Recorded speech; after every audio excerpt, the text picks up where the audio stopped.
when you get into the pose, when you finally get to the action that you're supposed to hold, imagine trying not to move any muscle. Eventually, you'll get that kind of mastered with your body. And that's also what Tai Chi type things teach you.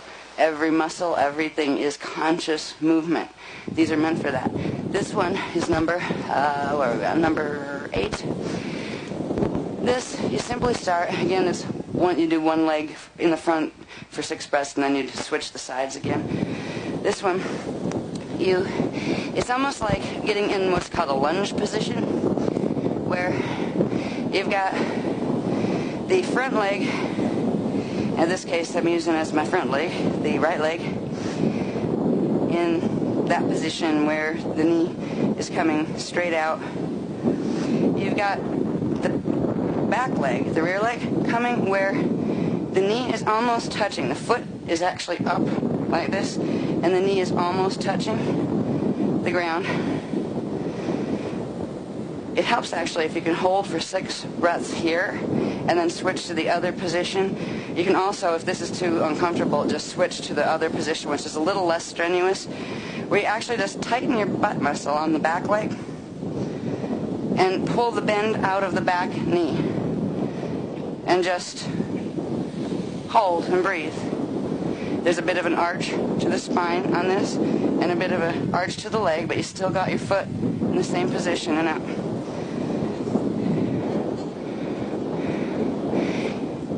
The back leg, ideally, with the toes would be facing the front, right? And you start down, and you just kind of pull up by contracting your back leg bum muscle, and hold while you breathe. You'll probably feel it in the hip on the right leg, or the front leg, more than anything. If it starts to hurt, then pull out of it gently, because you don't want to overextend, because your muscles will be so sore the next day, you'll never want to try it again. Right? Ooh. Oh, that is weird. I just felt like, what? Yes, quadriceps just kind of like wanted to collapse right under me after that one. Well, I can see that these are going to be helpful as far as developing muscle tone and axiotoneal meridian line strength. Don't let the challenging part of them deter you from trying. It doesn't matter if you have to hold on to counters, if you can only get in there and hold it for 2 seconds. Start where you are and work with the body, and eventually it will be like a dance where you can move through these just as graceful as you would be able to in like Tai Chi or martial arts kind of things. So the other leg, we put the left knee in the front and the right leg back with the knee almost touching the ground. And then here's where you inhale when you're going into the tighten the back leg butt cheek. And from there, you would breathe for 6. If you can only do it for half a breath, that's okay. At least you got there. You know, this is a build-up that will build up strength in your body and in your legs. And then just gently, when you're done with the breathing, come out of it. Whew. Oh yeah, this is another one where a counter comes in helpful. I've never done it in the wind before. Some of these, even the difference would be if you're doing it between being barefoot and having trainers or sneakers on. Just the weight of the sneaker can actually throw your balance off if you're used to doing it the other way or vice versa. If anybody gets to the point where they're really, really good at these and they want to up the program, for like your athletic types, you put 5-pound weights on your ankle of the active leg. Yeah. I do not do that with these. I do, however, do it with the lower body set, which we'll get into in a couple days. But now with this number 9, you starting position. Again, you do one for each leg. So I'm going to start with lifting my left leg. Take your left hand, take your left ankle. First, bring the foot up. Then you can use your other hand to hold the foot up while you take on the same side, the left hand, put the palm around the heel, as if you're holding the heel with your palm of the same side hand, right? Then you extend the other hand out to the side, on the opposite side, Inhale, and on the exhale, push into the action, which is, I'll help him with that in a minute. Right? Now, if you can only get here, that's a start, right? If you can only get this far, that's a start. You start where you are and let that be okay. But eventually, and what it is, as far as the hand goes, the hand on the same side actually turns around where the palm is facing outward. And from that position, you grab your heel from behind. And then you use the other hand to balance, kind of like pulling that way. And then you breathe into the extension. And then you would hold that for 6 breaths, of course, which I can't do in the wind. But we're all learning this together. Then you do the same thing for the other side. Same hand as the leg that's going to lift. Palm faces out. Knee up. Grab the heel from behind. Other hand out for balance on the other side. And breathe into the extension. And eventually you'll be able to get it up quite high. And then staying there is another trick. But eventually, these will build very much strength, core strength, leg strength, and they're excellent for balance. As I'm falling over, right? Okay, so again, you'd move from those fluidly, one on each side, then into these. And for some reason, these are the ones I dislike most. Excuse me. Sorry about that. Okay, these... When you get good at it and you've built the strength in the legs and in the core muscle groups in the torso area, you would simply just point your toe on the leg you're going to lift and bring it directly out and hold it. And then, and this is another one where counters help, something to hold on to. And then you would bend the knee on the other one and go down, and you would hold for 6 breaths. I cannot do this one yet, but you see where it's going, though. To make it a little easier, you start with first just bringing the knee up, right? Instead of doing a full sweep extension, just bring the knee up first, a little bit higher than, or even with it a little bit higher than your hip, and from there make the extension out. It's a little easier to get the extension at first until your quads and stuff develop. And then you go down with the other one while holding the extension out. See, we have all these things to get good at eventually. And then, of course, you would move out of that and go into the extension for the other side, where you would ideally bring that one up. Hole in the sand, wait a minute. And bring the leg down. And eventually there would be, for those like athletic types, you would actually go up and down with each breath, right? I can't do that part yet. But the knee that's bent, you would actually use it. You'd straighten the leg and while holding the other leg out straight. So these are challenging, but the core strength and the leg strength, strengthen the axiotonals and the meridians that are down in the lower part of the body are extremely important. And that's why they focus on things on really developing these strengths. Because if you get a lot of energy coming in the top, but you have constricted lines in the bottom, this is where you get things like hip blowouts, knee blowouts, lower back blowouts, ankle blowouts, feet swelling, all of that. These will help to ease all of those type of symptoms once you build enough strength in the muscles. And it doesn't matter if you look silly. It doesn't matter if you have to hold on to a counter when you're first starting. Every little bit counts. Every time you do one of them, you just help those muscles involved to get better at it. So it's worth trying. The last one is not too hard. This is where you go back into a sitting position.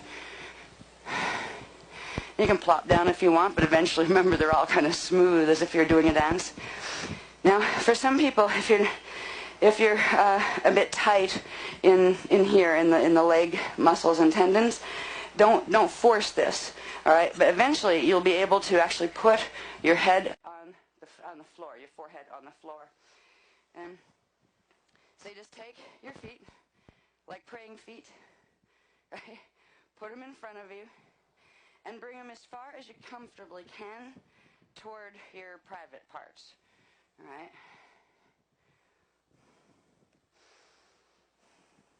If your knees are up like this, that's okay. It just means these tendons and muscles need to learn to stretch a bit.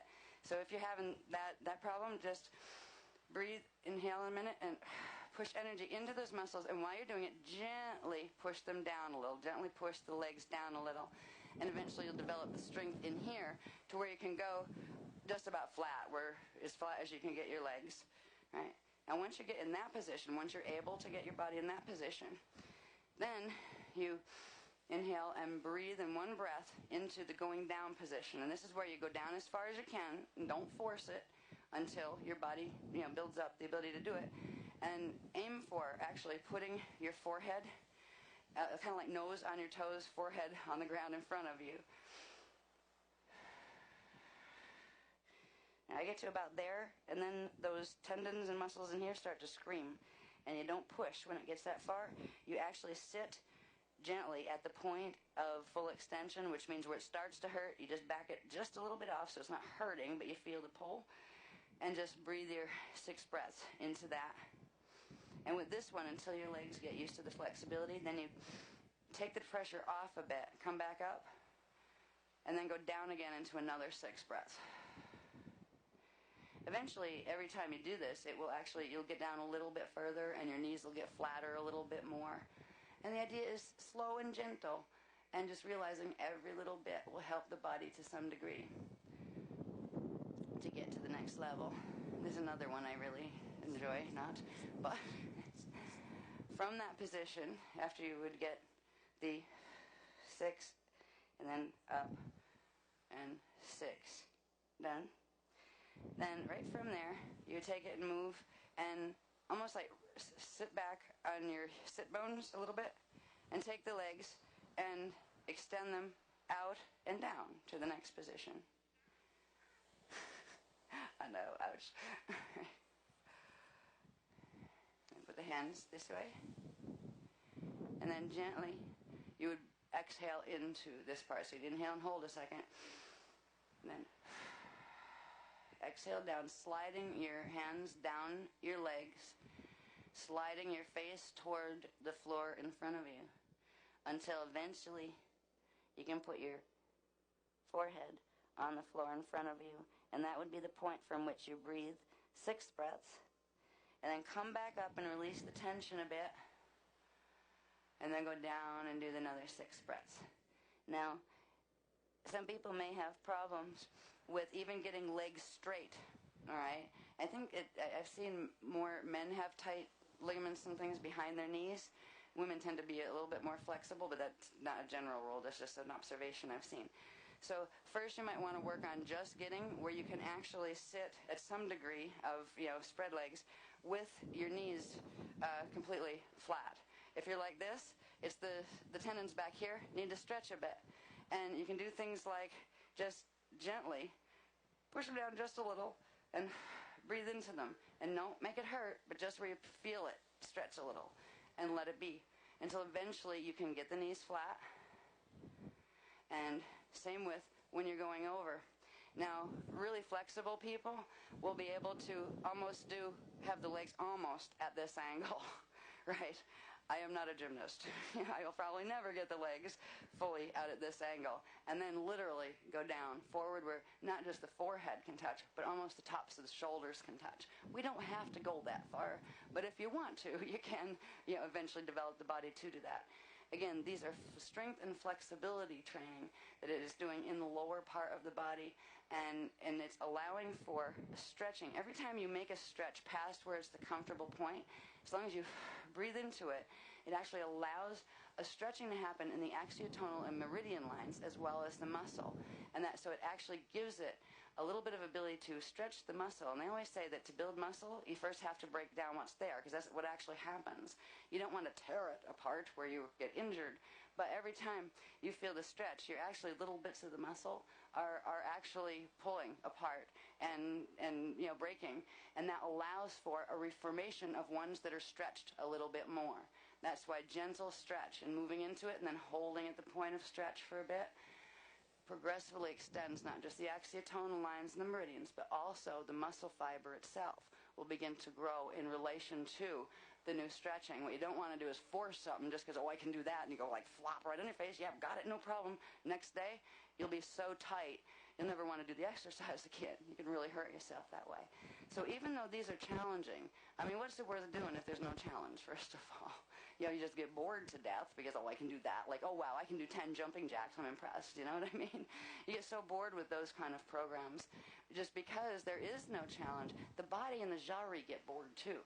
The jari likes to be challenged, and now that the jari is freed from every time it used to do exercise, where it would resist the exercise, because the jarosh was actually activating more quickly and taking more of its energy, now with these activations in the field, we actually have the ability to really empower the jari, that embodied part of our spirit that is right in our atoms, and it will work with us.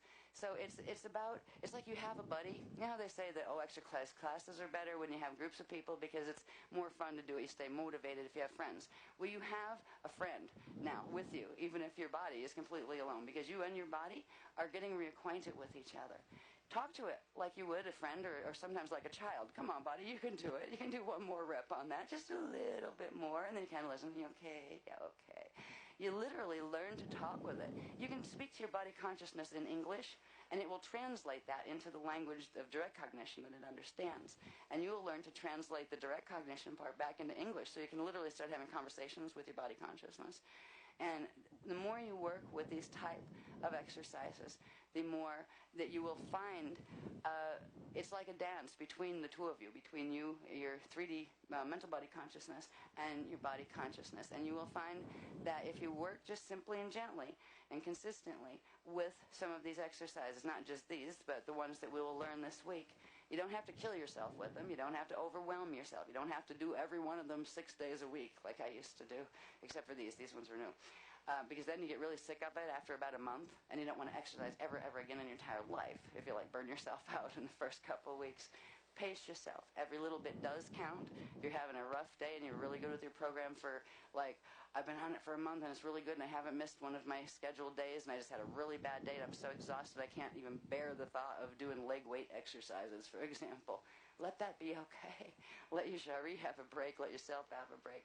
But realize every little bit counts. So if even you just do a few, like, simple little stretches, even if you can't do a whole program, do that. And it will progressively build strength in not just your body, but your spirit's relationship with your body as well. It'll get you into a point of understanding and relating with the body better. And even if you happen to be like either way too skinny and have no muscles whatsoever and you feel like a total weakling, or if you have a whole bunch of extra pounds on that you're not comfortable with, it does make it harder to do exercises. Just work with what you have where you're at. If too much weight is a problem, well, it's very, very simple, actually. Even if you have thyroid issues, right, where I think it's hypothyroidism, that can really, the body's not producing the chemical balances that make it easy to keep weight off, for example, and the metabolism slows. Even if you do that clean eating that we talked about, and Tosca Renau is a lady, whose book the Beloveds do recommend because it shows you how to do that in the kitchen, and still do some consistent exercise with a bit of cardio. And the key to that is that it does come down to it, even though it's boring as heck. Calories are calories. If you want to lose fat, you need to cut back on the amount of calories. That doesn't mean if you're used to eating 4,000 calories a day, and the average is like about 2,000, first of all, you're going to show that. You're storing them. They're going to be on your body in fat. What you don't want to do is drop it down to 800 calories a day and think you're going to go anywhere with that plan, because you won't.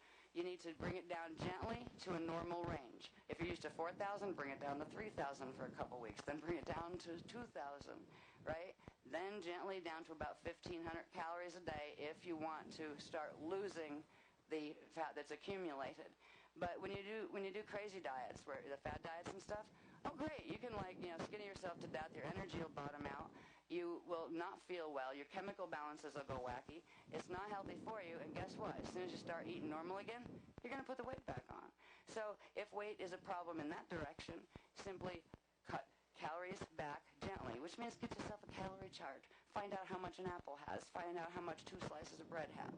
Find out how much what is in that thing I just ordered on a restaurant, because God knows what's in that, right? There are certain ways that even in the clean eating books they teach you.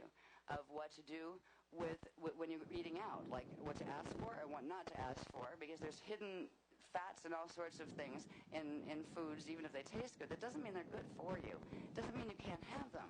You can learn to ask in a restaurant for a modified version of whatever that is.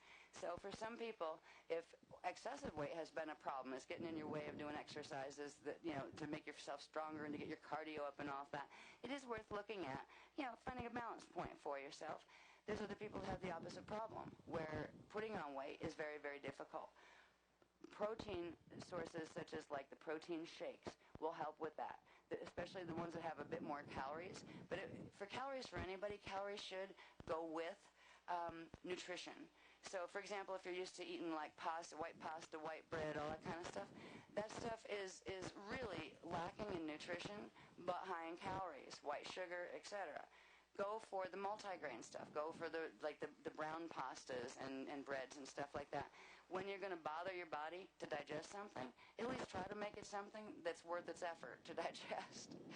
If you work with the diet and with the exercise and with the general techniques that we teach of how to run energy properly in the spirit body system and the physical body system, you'll find a part of yourself, a part of your consciousness that you've never had before, actually. You'll find a peace in your life, even if the rest of life is still rough and has its issues. You will find a grace inside of yourself and inside your body. So thank you for being with us for this morning's set of arrayas. These were called the Logayanas. I believe it's tomorrow we start with the upper body ones, and this is where we don't have 180 dumbbells to use here. So we're going to, even if you're just using wads of sand to get the motions down, we're going to teach you the upper body arrayas. They're to be used with, depending on how strong you are. If you're a guy, you'd start with heavier weights. If you're a girl with small muscles, you might want to start with 5-pound weights and build up to 8 or 10. I use 8-pound ones for 12 or 15. For guys, you have to find your comfort level. Like it should be the last 3 or 4 reps should be challenging, right? If you have 12 reps to do on a thing, the first 8 should be pretty easy to do, but then you start to feel the fatigue in the muscle and the challenge in the last 4.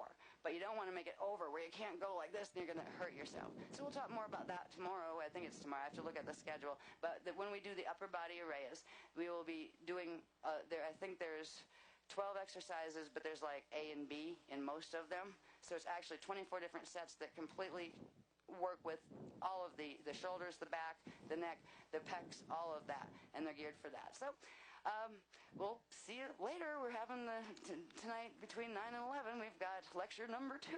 So see you then, guys. Have a good day. Back to sleep.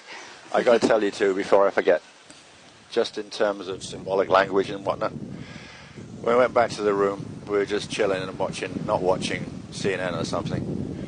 And within 10 minutes of sitting there, I just went to Ash, did you see that? He said, what? Budweiser. I've never seen a Budweiser ad on the TV. There's a car commercial. The Wiser Buddha.